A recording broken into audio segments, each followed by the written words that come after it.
A crisis situation arose pertaining to the post of Central Provincial Health Services Director, with the transfer being given to the individual holding the post by the Secretary of the Ministry of Health on the 15th of June under the annual transfer scheme, which is in effect from January 2012.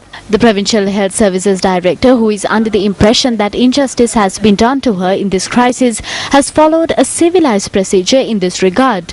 Her procedure is to hand over to court the decision to make an order regarding the post of Provincial Health Services Director in accordance with the Fundamental Rights petition filed by her.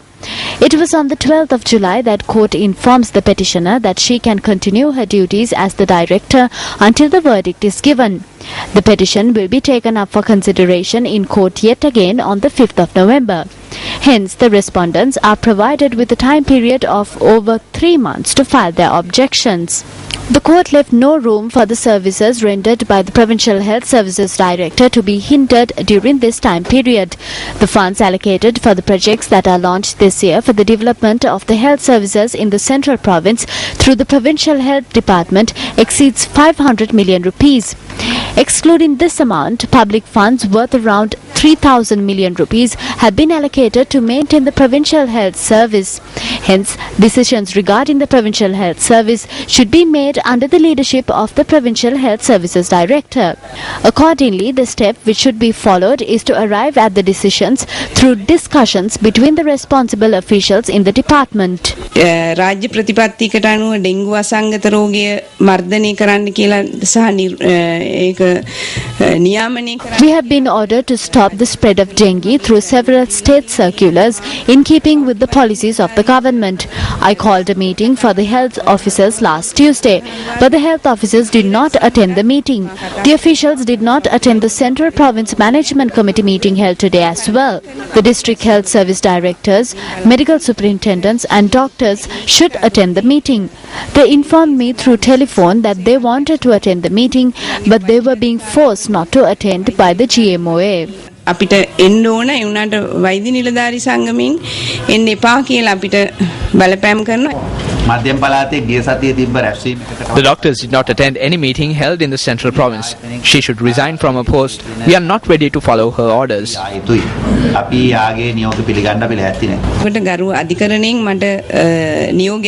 The court has ordered me to carry on my activities as the director of the Central Provincial Health Service until the verdict is given.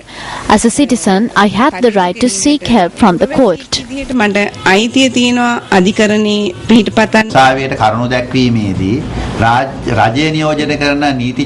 Steps have been taken in a manner so that the lawyers representing the government will not be present in court when the facts are being presented. Therefore, the judges received information only from one party. Hence, the court has postponed the case until they take the facts into consideration.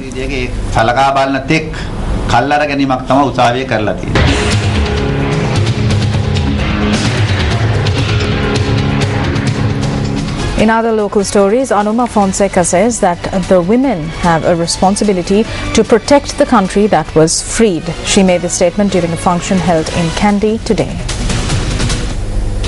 A function was held at the YMBA Hall in Kandy today to declare open the Central Province branch of the Abhimanawat Laktiyanyo organization.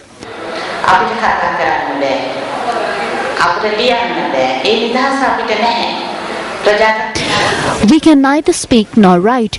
We don't have the freedom for that. They tell the whole world there is democracy, but ask from your heart whether we have freedom. What we want now is to bring out the attitude that being a man or a woman, an individual should be able to act on behalf of justice and fairness in the country. Meanwhile, a Kandy district branch of the Anuma Fonseca Foundation was established today. Welcome back. It's time now for the newspaper cartoon of the day.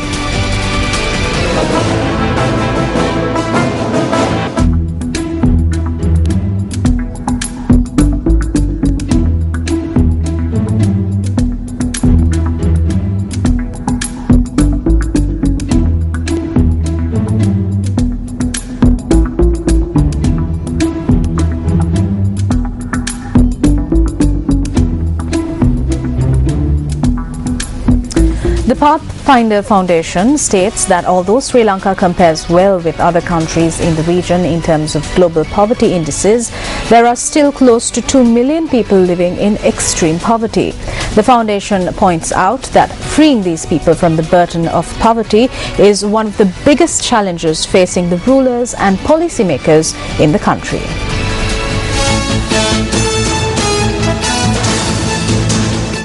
According to official data, poverty in the country has reduced to 8.9% of the population.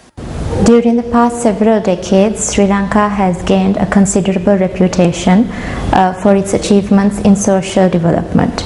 It performed very well in meeting the agreed Millennium Development Goals as well. There has been a positive narrative with regards to poverty. Now, while this success is impressive, we have no room to be complacent. Because even though absolute poverty has declined to 8.9%, this still means that 1.8 million of our population lives on less than 120 rupees a day. The head of the delegation of the EU to Sri Lanka and Maldives, Bernard Savage, says that there is a falling trend of exports in Sri Lanka. He expressed this view at the 20th Annual NCE Awards, which was held in Colombo yesterday. Awards were given to exporters of various sectors including agriculture, industrial and service providers. MTV Media Networks was the electronic media sponsors of the NCE Awards ceremony, which was organized by the National Chamber of Exporters Sri Lanka. Sri Lanka, of course, has faced its own challenges, where after considerable and consistent growth in exports for several years, in the last few months there has been a falling trend in exports.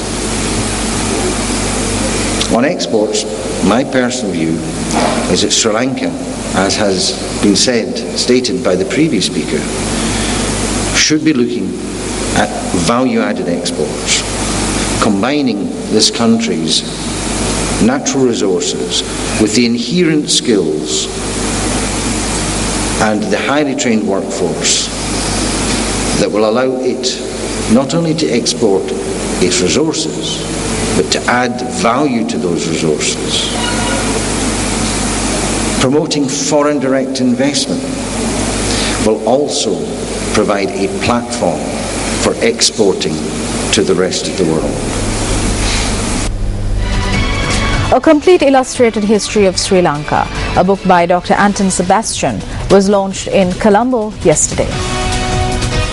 According to the author of A Complete Illustrated History of Sri Lanka, Dr. Anton Sebastian, the book is a hybrid between academic and popular history, which compares Sri Lanka to the rest of the world from its earliest beginnings.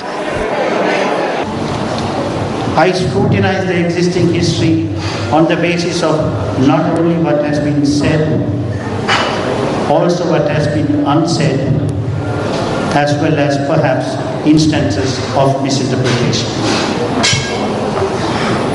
I look to the external sources to have a global look on Sri Lanka from Chinese, Burmese, Indian, Greek, Roman, Hebrew and Arabian records.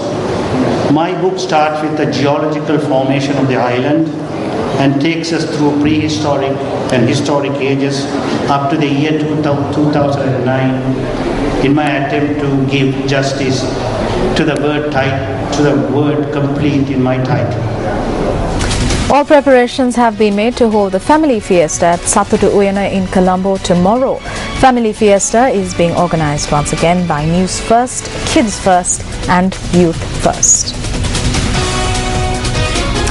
The family fiesta will commence at 9 a.m. tomorrow and go on till 10 p.m. This is the manner in which preparations were underway to hold the event. Art competitions, magic shows, singing competitions and various other games have been lined up for children. Benson, who has come to be adored by many children, will also take part in Family Fiesta tomorrow. Tickets for Family Fiesta can be purchased at the venue.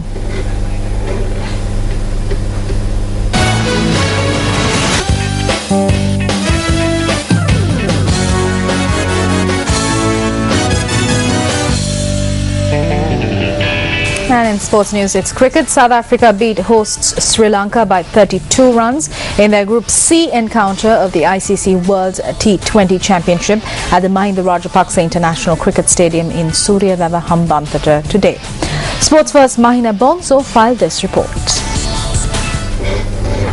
A capacity crowd turned up to watch the game here at the Mahinda Rajapaksa International Stadium in Suryavava, but the match, which was scheduled to start at 3:30, only got underway at 6 p.m. owing to rain. The match was restricted to 7 overs per side, but the intensity was undescribable.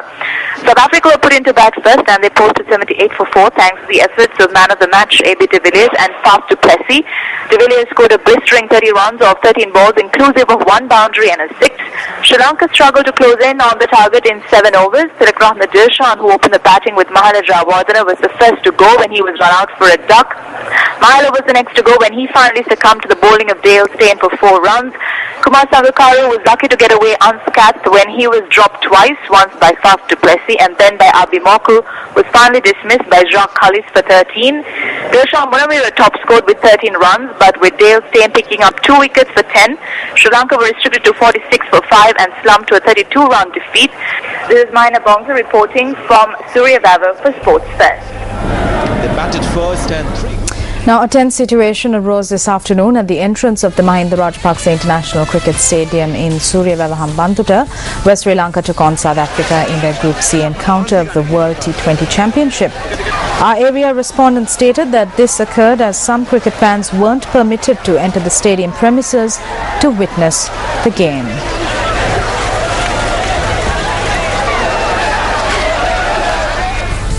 The Group B encounter between West Indies and Australia is currently underway at the R. Premadasa Stadium in Colombo. Batting first, the Caribbeans, with several big hitters in their team, posted 191 runs for the loss of 8 wickets in their allotted 20 overs. Michelle Stark gave Australia a great start when he bowled Dwayne Smith for just 2 runs. But their upper hand was short-lived as big-hitting southpaw Chris Gale took part the Aussie bowling attack. Gale made 54 of 33 balls, hitting 4 sixes and 5 fours. After his dismissal, Marlon Samuels took on the aggressive role and contributed 50 runs off 32 balls, hitting 4 sixes and 3 fours. With the help of some big hits from Dwayne Bravo, Pollard and skipper Darren Sammy at the end, West Indies posted a challenging total of 191 runs, losing 8 wickets in 20 overs. Now there's a fielder there. Chasing 192 runs for victory, Australia were 25 runs for the loss of no wickets in 1.4 overs a short while ago. And that wraps up your news for this Saturday night. Enjoy the rest of your weekend. I'm Sonali Wanikbabige, wishing you a good night.